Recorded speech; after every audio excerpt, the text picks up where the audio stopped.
Hello guys, দেখতে পাচ্ছেন আপনারা কত বৃষ্টি হচ্ছে। আজকে দুদিন থেকে একরকম বৃষ্টি হচ্ছে, বৃষ্টি রুখতেই চাচ্ছে না।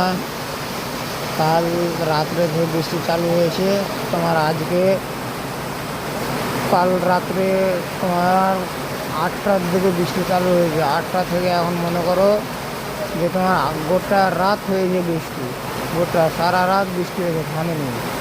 আজ ফের সারাদিন বৃষ্টি হয়েছে, ফের আবার এখনও তোমার 5টা বেজে গেল, এখনও বৃষ্টি তোমার রুকেনি, বৃষ্টি হতে আছে। দেখতেই পাচ্ছ কত বৃষ্টি হচ্ছে, প্রচুর প্রচুর বৃষ্টি, কি বলবো, এত বৃষ্টি হচ্ছে না, বৃষ্টি রুখতেই চাচ্ছে না, রোকার নামই নিচ্ছে না, এত বৃষ্টি হচ্ছে। দেখতেই পাচ্ছ গাইস।